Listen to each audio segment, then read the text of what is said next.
Alright, hello everyone, my name is Dîsc, and in this video we have a 22 Throne of Tides, and for the week we are Fortified, Volcanic, and Spiteful. So if you're new to my channel, this is going to be kind of the first real video of my season because I finally have tier piece. I think there's a lot more we can talk about that will age well, rather than my last video where I didn't have tier piece.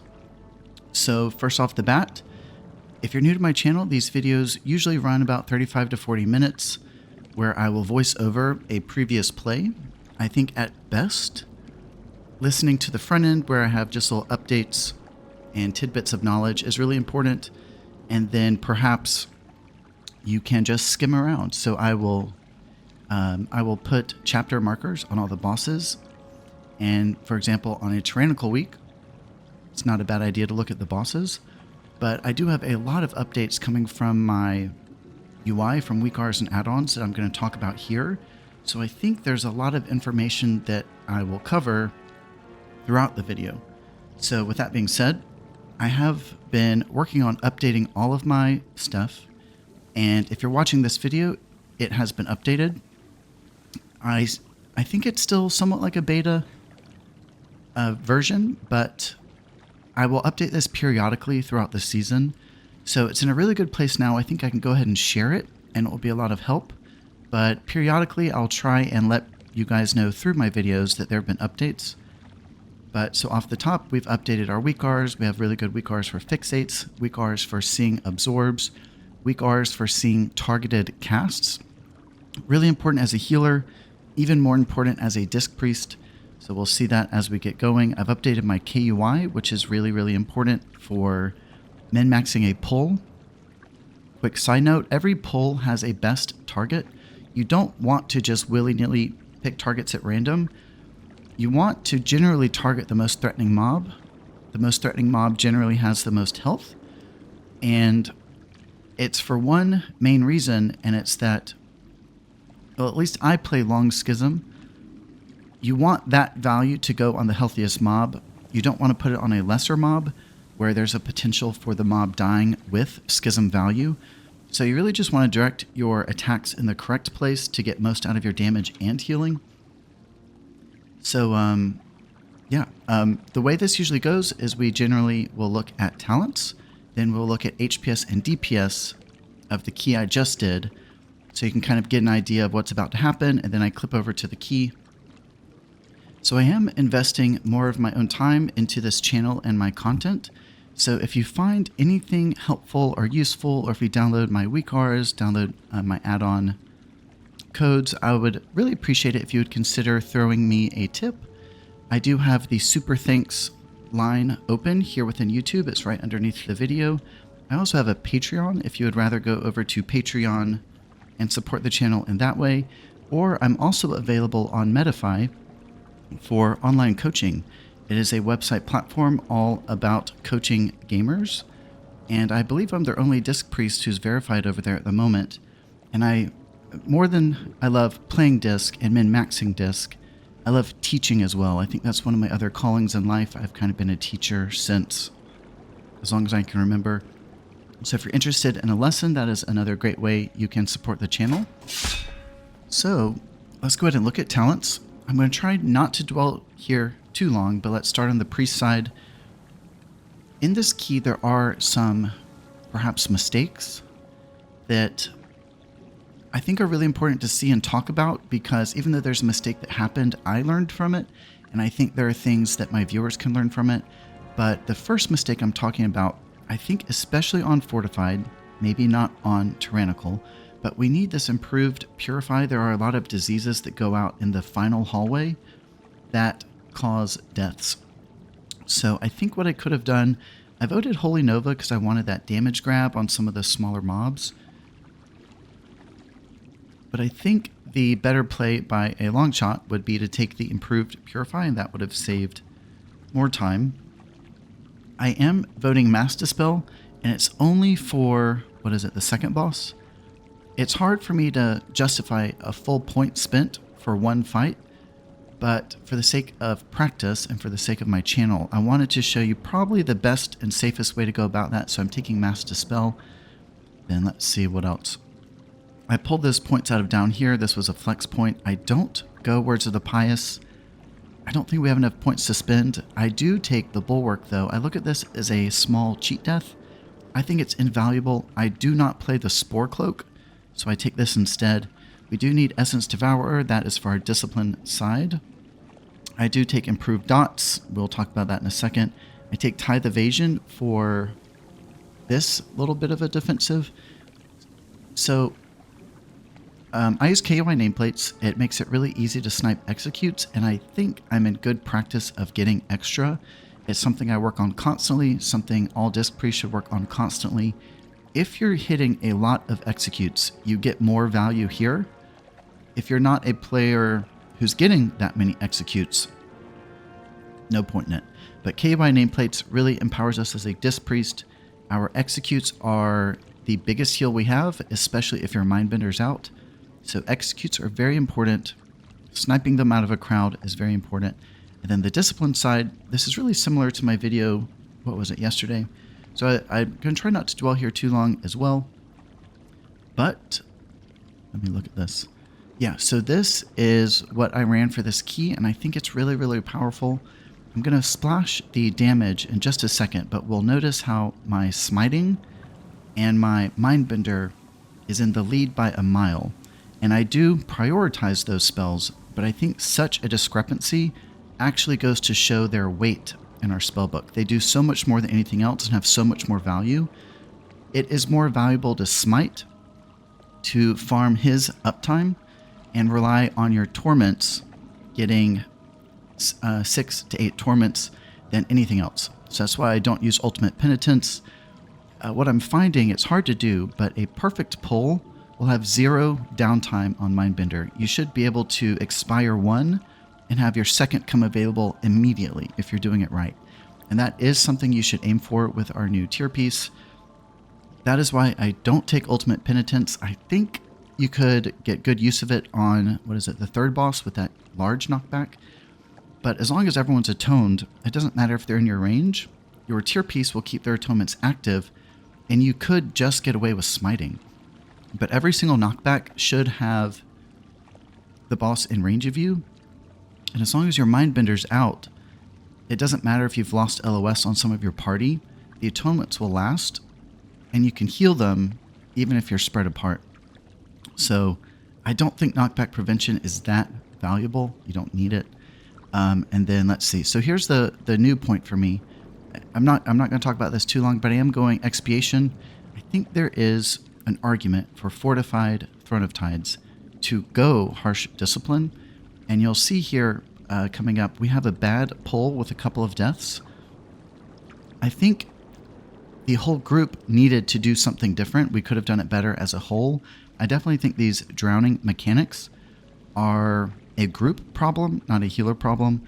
So I think it's always fair to, if a pull goes bad, think, what could I have done differently, even if it wasn't necessarily your fault? Is there something I could have done that would have helped those deaths?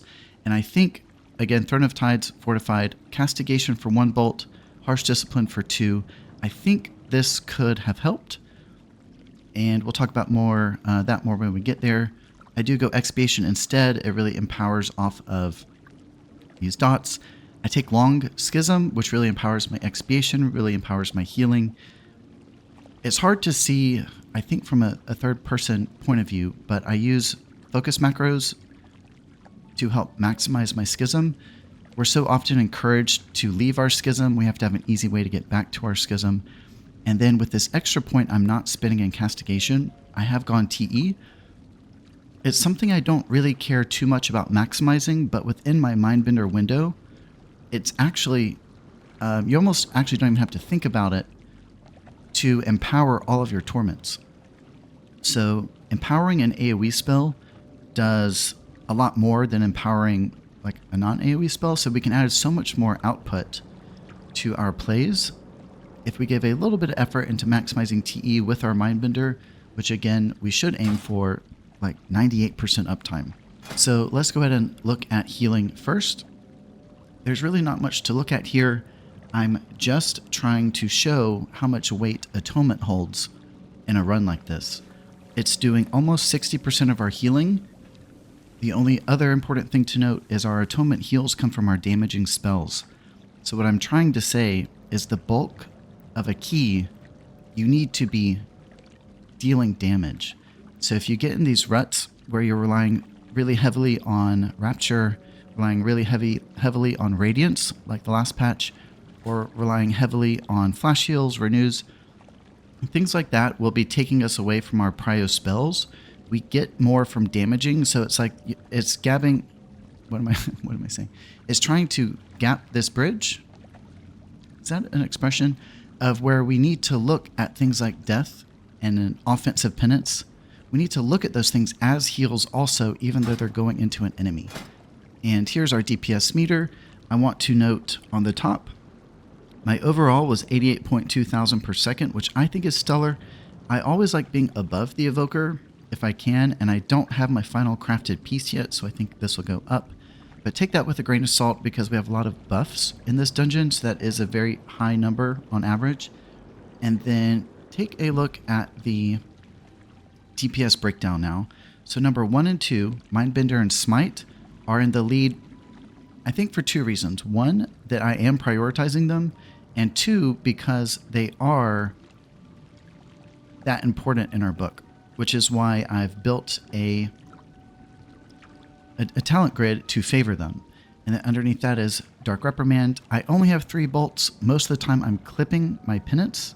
Pay attention to that in the key, just to make sure I'm smiting, just to make sure I get that 3rd penance and as many torments as I can. And then just as a quick side note, if you open up that smite, it does show you the average low and the average high. If you compare that to a bolt of Dark Reprimand, it's about the same. So instead of wasting time, I'm just smiting. I've put that value into expiation, which, I mean, it is low on the list, but 4 million is significant because that turns into healing as well. It can really empower your executes, and I think the biggest thing you can do to maximize your Mindbender is try not to waste a global redotting mid-Mindbender.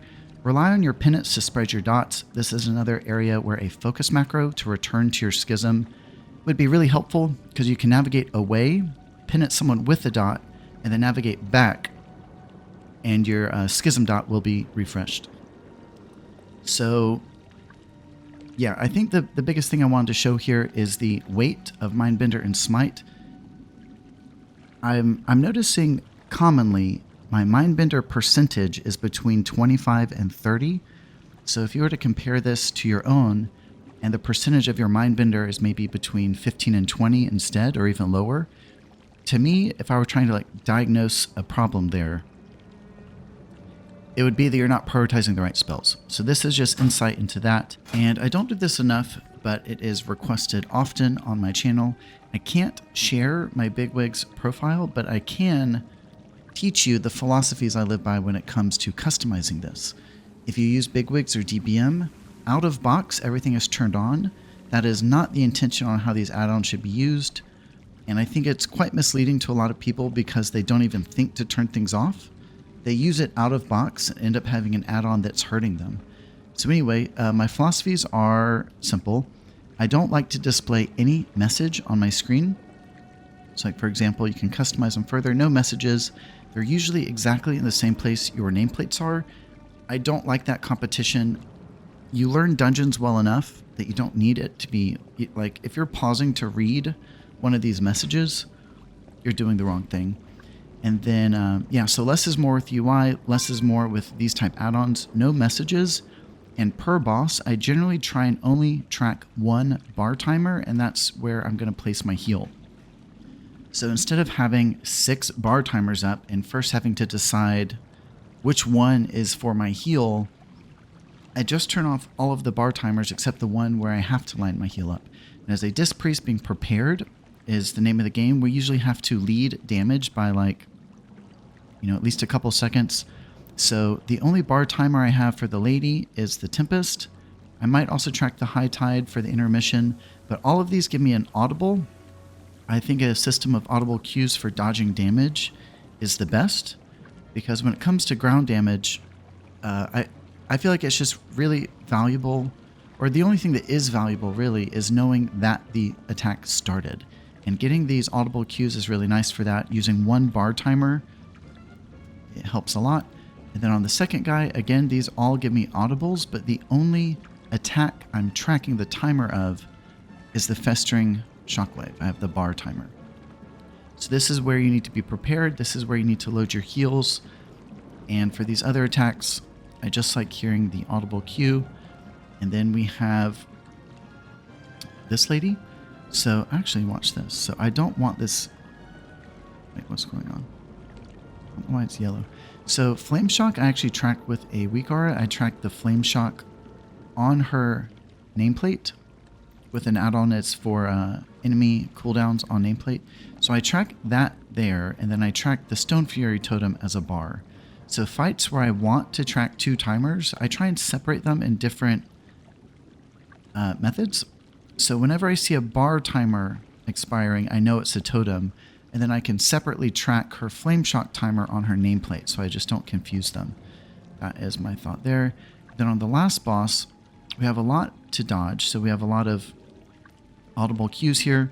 The Blotting Barrage, I have that tracked on the nameplate, and then the only bar timer I'm tracking is the Putrid Roar, I believe. Yeah. So this is a great place to time your Rapture. This is a great thing to be ready for with your Mindbender. The other ones, you don't really need timers. My philosophy is if you can see it or hear it, if there's an audible cue, you don't really need a timer. Timers are more for invisible mechanics that you can't see. And then the trash, this one is a little long, so I'll just flash it really quick here. Okay, so we can't track bar timers with trash. That is where the weak aura for enemy cooldowns on nameplate really comes into play. As a Dîsc Priest, even if it's not a boss, there are a lot of scenarios where we have to get ahead of damage, and we need extra add-ons to help us with that. So we'll see a Fixate weak aura for this guy. This we don't need to see or hear. The Crushing Depths is actually visible on our bars. I do track the timer of this with that weak aura. I'm sorry, this one. Let's see, none of this. Oh, yeah, so this, like for example, Mind Flay is turned off, but I see it on my bars. So I'm not tracking it through BigWigs, but I am tracking it. Swell, it gives me an audible cue. I track this on the nameplate as well. And I think that's it for BigWigs. I kind of wanted to just go through that. I think it's better if I teach you how I do it rather than just show you everything I've done, but there's a little bit of both. I think less is more with BigWigs, getting good practice of turning things off unless it pertains to movement or unless it pertains to timing a heal. So with all that being said, let's go ahead and clip over to the key. All right, here we go. The couple main points we're paying attention to here are my add-on and weak aura usage. And let's pay really close attention to my Mindbender's uptime and how many torments I get. Again, we're aiming for 6 as a minimum. 7 is not too hard. 8 if you're lucky. And on the top here, I'm opening with Atonements. Lead in with Fade. Dotting the stronger mobs. This is my KOI nameplates. Darker the nameplate, the healthier the mob. Pain Sup to ease the transition. Potion. There's PI. There goes Mindbender. You'll see right there I had the Ravager on me. That was the Fixate weak aura that I have.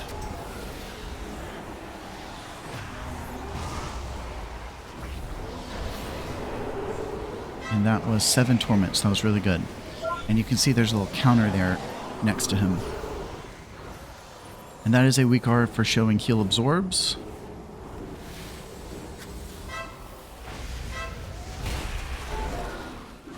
So yeah, that weak aura now shows a 9.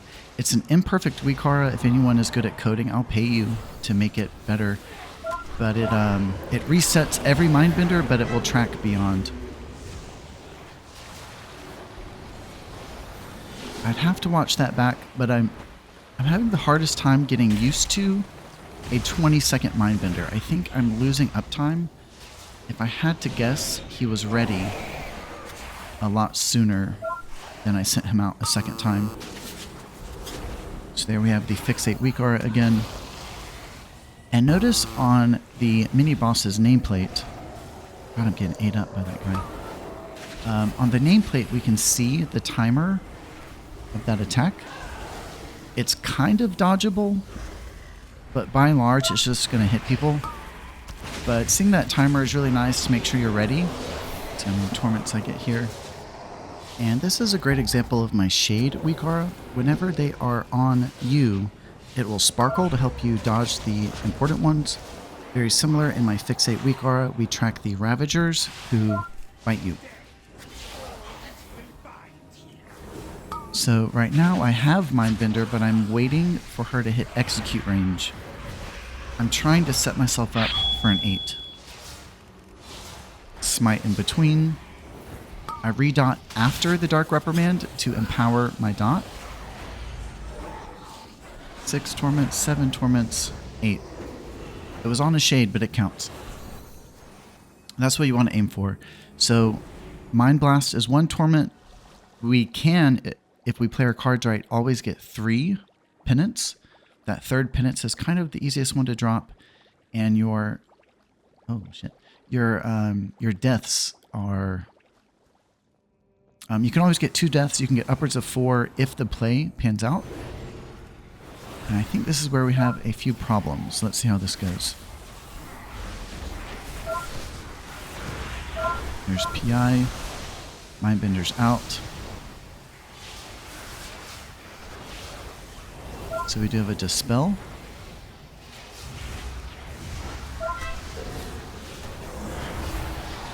Seven torment sounds pretty good. But where this starts to go awry is I don't think in a pug on Fortified, a high Fortified key, we should have chained those Sentinels so hard. So here we have more Absorbs. And this is the problem because we have 2 Sentinels. And they kind of... I watched this back a couple times. They kind of came out so quickly when I was still dealing with the last pull. I never could really get into my Mindbender, which is going to be our best defense against those drowning attacks.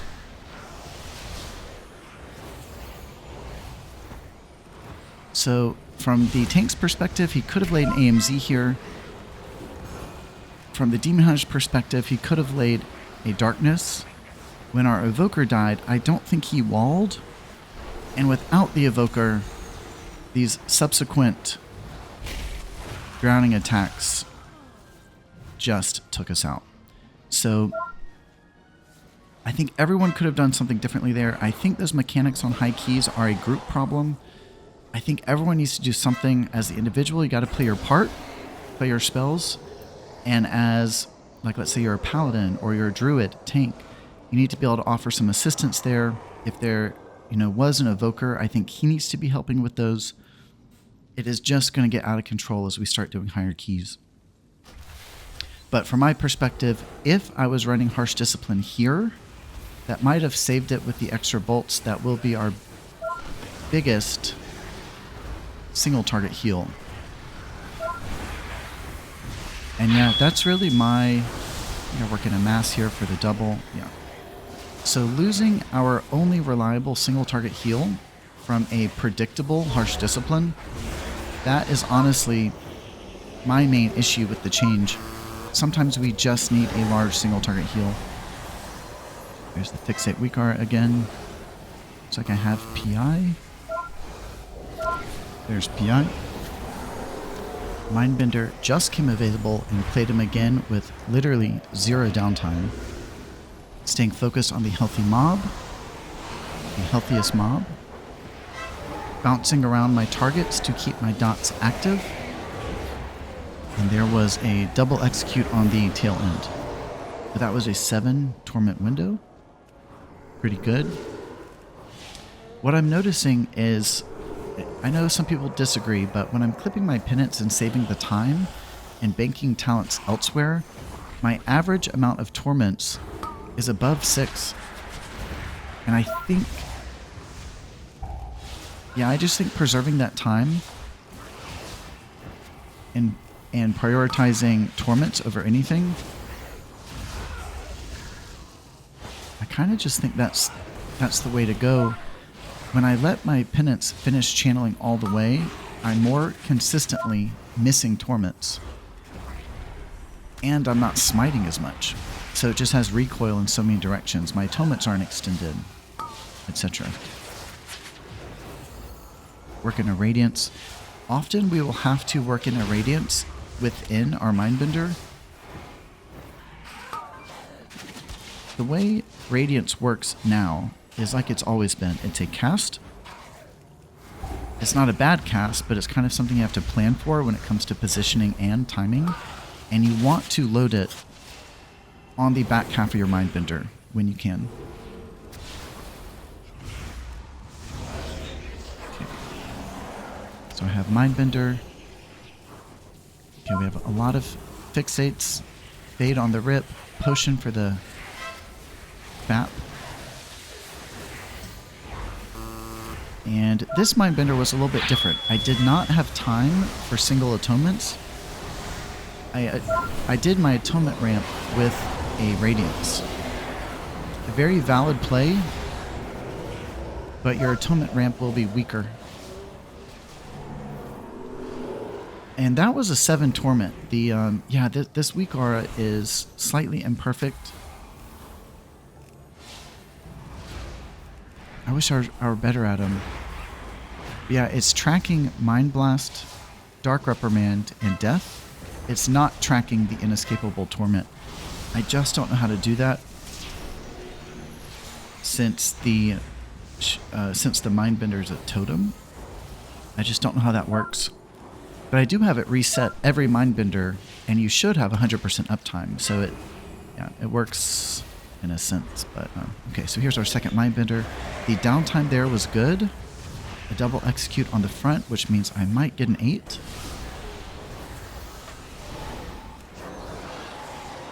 Don't think we'll get 8. But we will hit our more common 7. Okay, and I have adjusted this in my KUI. The Sentinel should be the darkest mob. The Invaders should not stand out so much. I would say focus the Sentinel if anyone has a different opinion here. The Sentinel's the one that does the drowning attack. I think it's the most dangerous. Oh, eek. Yeah, we're running into a problem where the tank is pushing me dry. I have no mana. But I do have a Mindbender, which will help. Looks like I got a double execute on the front. I penanced a mob with a dot to preserve my dots. And that was a 7. It looks like I maybe could have gotten an 8. But I didn't. Okay, direct heals, and then I switched to damaging attacks. So flash heals, followed by Shadow or Death, followed by a direct penance.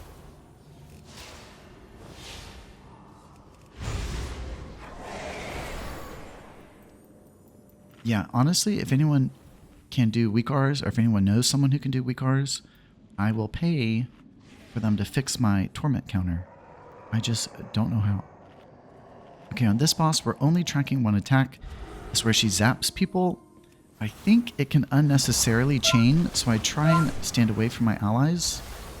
But the first one is pretty much on the rip. It's a great place for Mindbender. In a moment like this, we should, without a doubt, get our 6 torments. Death, Smite, Dark Reprimand. And I work in a Smite in between to get the value on the TE. And then you can Rapture this next one, and then I place my Mindbender on the ads. Also, there was a directional, well, I'll talk about that next. So I have the 3 humanoids stand out as a darker color with my KUI. This is to help you see them, spot them, dot them, and schism them. It's a prime example where if you accidentally schism one of those lesser mobs, you will 100% lose schism value when it dies. Okay, so my Mindbender is back already, which is great. Let's go straight in. There she is.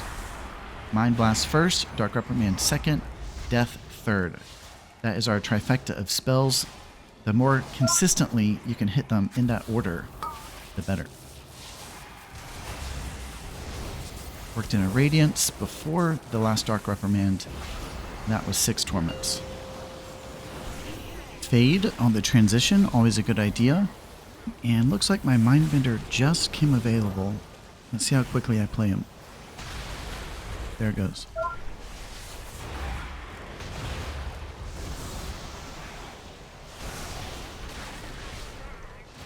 Switch targets to preserve my dot. Use my focus to go back to my Schism. Super helpful. And that was 6 Torments baseline. And all I'm doing in this phase is farming my Mindbender back. That's something we'll have to do commonly. So I ramped with Long Atonements. Mindbender was completely ready on the transition. And it looks like I barely missed that double execute there. Yeah, so one thing to think about, especially on tyrannical bosses, you can kind of time and delay. Yeah, whenever you get that directional attack, it is a great place for a shield, by the way. So whenever you're on a boss fight, especially tyrannical boss, you can time your Mindbender. I think if you delay him by, let's say, 2 to 3 seconds to ensure an 8 torment window, it's more valuable. So sometimes you can kind of think about that as a boss is dying. You can set yourself up for an 8. So the first shockwave is only like 20 seconds away, but we have enough time for a Mindbender. So I'm just hitting all of my DPS spells, not breaking for any directional heals. And one Mindbender ended, the next is already available. So I atone everyone before the shockwave, Mindbender out. I blast right before the shockwave, watching that timer very closely. Then I penance in the air, death in the air, and smite, just like my standard rotation. That was a baseline 6 torment. And something I like to do when my torments are more important, you can delay your star. Like when star doesn't have much value on a single target boss, you can delay it after all your torments. And I think that's a really good play. So I think I was 1 global off there. I really needed to have my penance and death for the knockback, but I think I only had the death. Work in a Radiance. And that was 7 torments. So what that means is my Mindbender was a little too early. Just like last boss. But Mindbender is back. Let's go ahead and send him again. There's no need to hold because we have a long hallway after. And we can grab that dam. Double execute. Mind Blast. So I do like using my Blaze of Light talent for the speed boost. So I'll penance myself to kind of get through here, but you want to find the spots of the hallway that have a light. And that was pretty slow.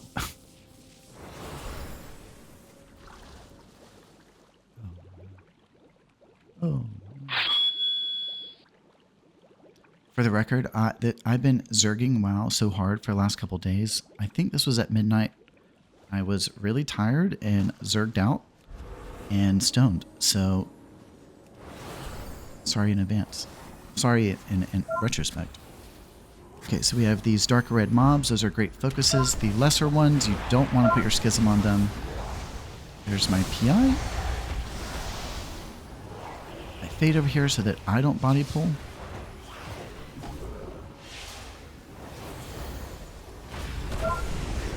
Okay, that was not a good Mindbender.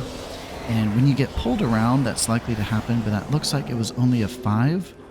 And the Mindbender ended with a lot of time left on his cooldown. That's another way you can judge it, is if you get out of your Mindbender and there's a lot of time left on the cooldown, you had some loss.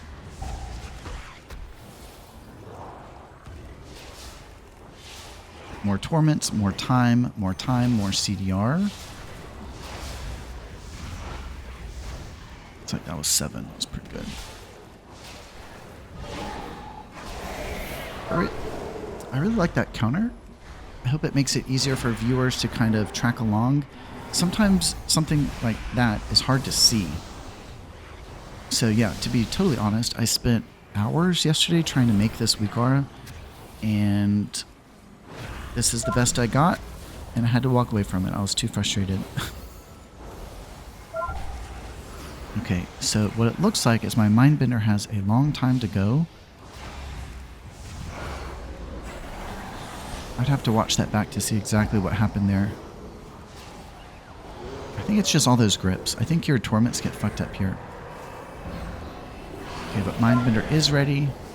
At this point of pull, we do want to hold. We'll send it on this next group. Yep, and you can see those mind flays on my bars.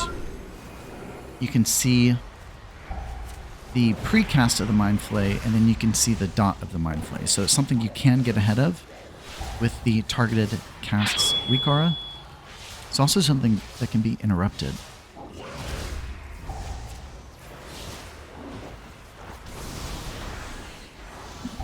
Potentially a good fear opportunity. I might load that into my weak aura. Okay, so we send Mindbender on pull, going for all of these torments. Trying to save movement spells. Looks like I did pretty good there.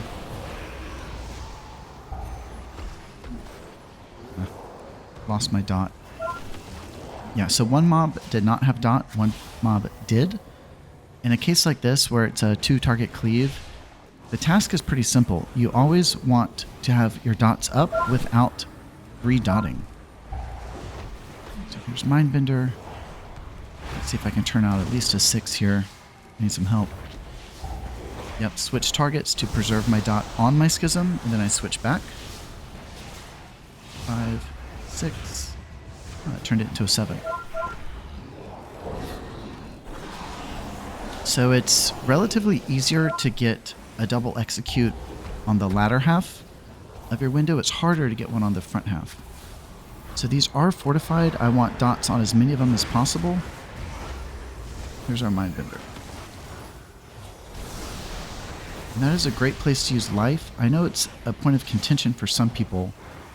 I don't think it's what's promoted on Wowhead, but I don't think that is necessarily that good of a suggestion, at least for everyone. I like life a lot, so our Mindbender is AoE heals, but generally what we'll find is there'll be one person lower than the rest.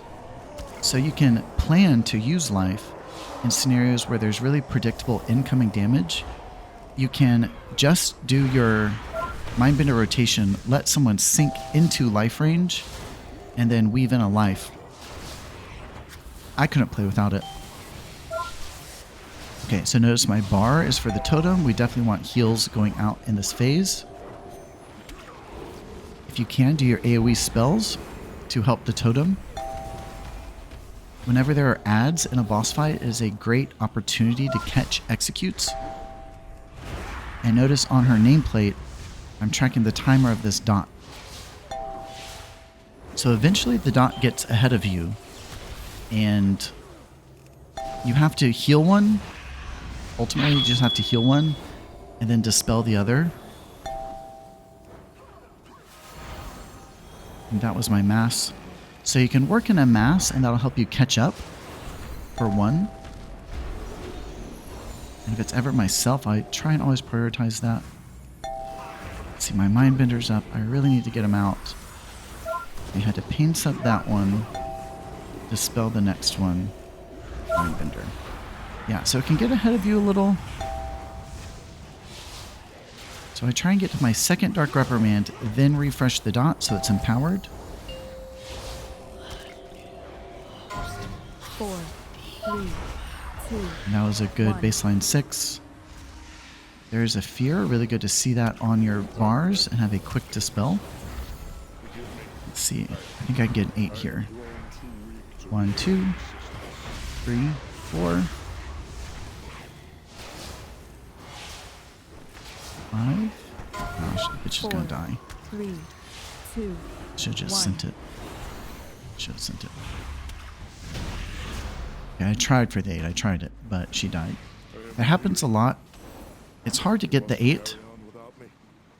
If it's a tyrannical boss, you can very easily get it if you plan for it. But sometimes these non-tyrannical bosses just die before you can get your full rotation in. So this is where we have a couple more problems too. If anyone has notes for me, I'm all ears. But these humanoids, I think the name of the game is Big Interrupts, because they have these spear tosses that can really just kill you, and we had some deaths. Potentially a great place for your Fear Bomb. I think I was trying to hold my barrier for the last 2. But potentially a bait. A problem with the pull like that is even if you are fully atoned and your Mindbender's out, no amount of green healing will save you because you're just getting insta-tapped. So I think something like holding barrier might have been the play. I'm sorry, playing barrier might have been the play. Holding it might have been a bait. And honestly, we might have it again by the time we get down the hallway. Or something like Rapture. I was really going for that damage grab. And I was trying to just get through it with green healing. And so here we have our first Tainted Sentry. Notice on his nameplate, we are tracking the swell. And that is from the enemy cooldowns on nameplate add-on, similar to BigWigs. I use it sparingly. Full atonements in group. Here comes the swell. Mindbender paired with VE. If you can see what's about to happen.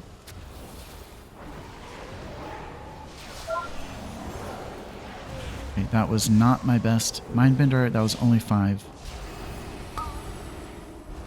After a Mindbender is always a great place to go straight into a Rapture. So since my Mindbender was not that great, he had a larger cooldown before his reset. In a case like that, Rapture is really nice. And here's my Holy Nova, which maybe that was a greedy choice, but I learned from this. Holy Nova would have been much better spent as improved Purify for this disease that's in group. Increases shadow damage by a lot. And I think we see this, mistake, if you will, come into play now. So I have full long atonements in group. I send Mindbender, and I'm aiming to hit my rotation. Smite, then Star. That is to empower my Star. Working a late Radiance. Oh man, I missed the 6. Almost had it. It really wouldn't have made a difference because this is where that stacking dot just was too much. Yeah, I was double checking like, damn it, I don't have it. So lesson learned, if you're pushing into high keys, you need it. I think if you're in a lower key, it's not bad practice.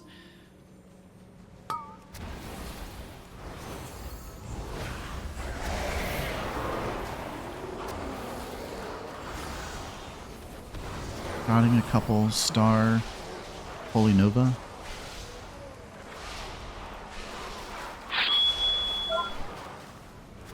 So I have the humans standing out. Not a bad idea to dot them. And then we have got to get into our heals. So I send PI on our meta. Demon Hunters are doing excellent right now with their tuning. So they're a great PI target. I think we're also in a somewhat volatile place in the season where you might be up against, you might have for example, a Demon Hunter and a Combustion Mage, but what if the Mage has tier and the Demon Hunter doesn't? So there's a lot of things you can take into factor. You can check eye level, you can double check to make sure people have their tier, but ultimately, I try and bounce it around. So the best thing you can do here is coordinate on one, and it looks like we have our left marked. But we do want to dot both. They both have a swell. It is staggered. So if you can kind of delay your Mindbender, you'll get more value out of it. We're going to wait for this to fall off or we will get pwned. Okay, so I dot both. A full dot on my focus target. Full atonements in party. Mindbender with VE. I'm forfeiting Star to get the CDR. Star does not have that much value on 2-target cleave. And more importantly, I need to prioritize heals. So Mindbender is back up because that was a meaty Mindbender. I like that. But I'm not playing him. Yeah, I think this is due to the fact I was a defensive penitent to myself. I'm not used to the cooldown being so quick. So I played Mindbender a lot in the last season, and it was at best a 30-second cooldown, if not like between 30 and 40. But now it's between 20 and 30. I'm not used to it yet. So as soon as Mindbender's up, I think you should just always be sending him. Okay, so notice on nameplate we're seeing the oozes. The mechanic of the ooze is you want to group those together. A triangle is best. I have my Mindbender ready to recover that health. And then the Putrid Roar as a bar timer. And with this water mechanic, it's really important to eat up the oozes because they grow. I'm not fully sure how that works. If anyone knows, do I just have to touch the black or do I have to like stand in it for a second? I'm not too sure. So here's another Mindbender, sending him to get ahead of this damage. Oh shit. Trying to get with my friends, but they're actually running away from me. In hindsight, looks like they went the better direction. Okay, so I have the water. Getting up some of this stuff.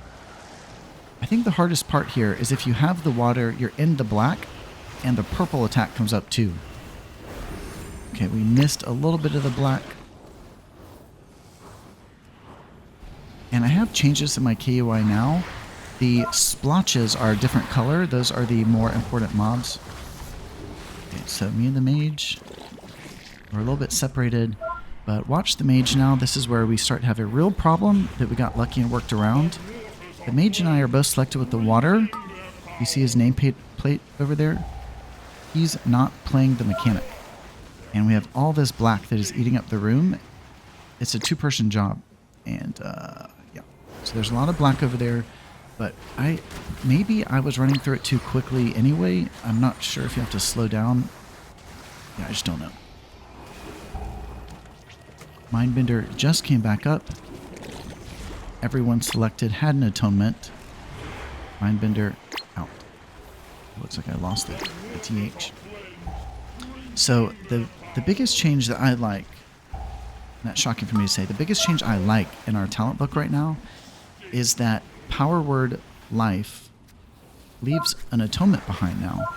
And that was something I always thought it should have done in the past and didn't know why the developers didn't do that. But it atones now, which is great to have one more spell that atones. On the subject of Power Word Life, here's a Raptor just trying to win. That mage really set us off. The one thing about life is that you have to have good reflexes and you have to have a good UI to see it and maximize it. But I think when you have a good UI, like my Grid2 Profile, and it shifts red, and when you have good reflexes, I think it's the better choice. I think you can get more out of it. I think you can use it strategically, and it can save lives.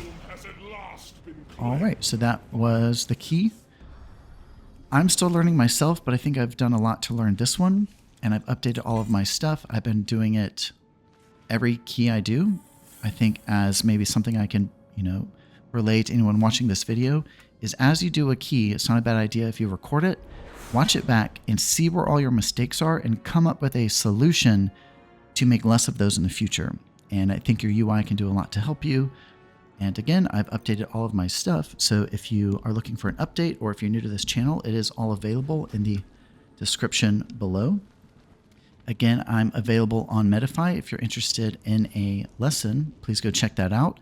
I have the super thanks open right below this video. I also have a Patreon if you're interested, and I would really appreciate all of that. This is something I love a lot, and I'm giving it a lot of my time, and it's kind of been cool to see a little bit of return on that. So yeah, stay tuned for my next video. I'm going to try and do 1.5 per week.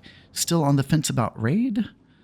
I'm just not sure if I'm the best person qualified to talk about raid, but perhaps. I am thinking about streaming those.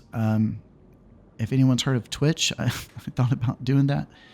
I didn't have internet for a long time, and I played on a hotspot, don't tell anyone, so I couldn't stream. But now I have internet.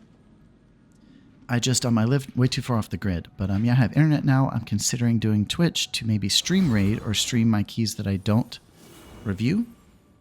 But yeah, with all that being said, thank you for tuning in, and until next time, Dîsc.